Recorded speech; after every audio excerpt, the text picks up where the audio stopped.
So I got into the sport of para rowing basically through a workplace injury that I sustained in 2015. Through having a really good structure around me, I got to a point where I wanted to keep pushing things and seeing how far I could go, and para sport and representing my country was on top of the list.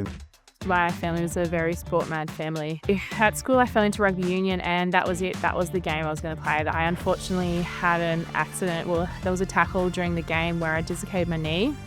And in that process, I tore 3 ligaments, damaged the main artery and a main nerve, and ended up with foot drop, which is my disability. At that point, I had no idea I was a person with a disability, let alone someone who could be a para-athlete. And from that day, I went there, met other people with disabilities, and Paralympics Australia, he's a number of sports, and rowing was one of them. We first met in 2017 for a Train for Tokyo camp. Both had never rowed before. Rowing Australia got together a bunch of athletes just to sort of introduce us to the sport. Wasn't too long after that getting named, there was some phone calls and some conversations, and that was when we were like, we reckon we could do some damage in this category. And Nikki moved her way down to South Australia here at SASI, and kind of worked out. So coming down here to SASI as well was amazing. SASI just welcomed me with open arms straight away. It was like I'd been here throughout my whole sporting career, and they just valued me as a rower and an athlete here, and it just that made the big difference as well. What we did was we created a safe space for each other so we could have conversations where we could be vulnerable and open and honest. And for me, it was a big thing coming down here, and also just being female and disabled, and also identifying part of the LBG community. There's some things that I experienced in life that I was able to talk to Jed about, and he was so open and understanding about, or just, if you're having a bad day, we could both just be like, mate, this is what's going on. And so I think creating that and then being able to give each other a hug and just get the job done.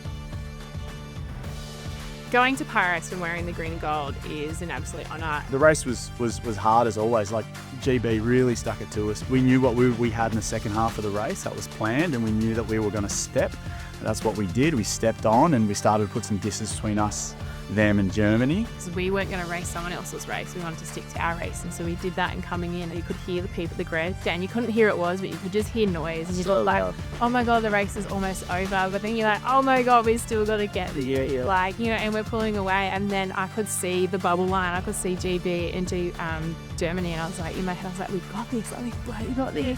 And then we crossed the finish line. There was so much relief that the race was over. Relief that all the hard work that we've done, all these blood, sweat and tears paid off because we crossed that line first. Any time you get to put on the green and gold and represent your country, and the older I've gotten and the more I've been in the sport and around Australian sport, the deeper I've felt that proud connection with it, and crossing that finish line in the position we did was obviously the absolute cherry on top. Seeing your flag raised, getting presented with a gold medal, and having your family in the crowd, something we'll never forget. It was phenomenal.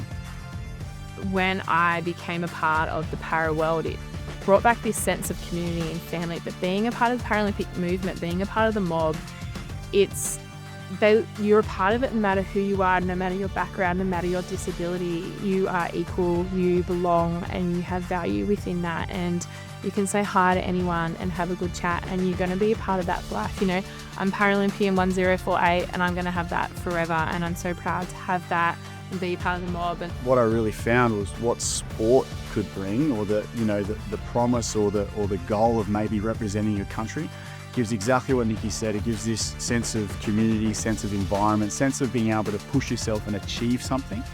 And that's a platform that is incredible for anyone to have, and everyone should be able to have that. So the Paralympic movement, the parasport movement offers that for people with disabilities, and it's incredible. It starts at grassroots. It starts at community sport. It starts at, here at SASI, helping that pathway from community sport into the elite pathway.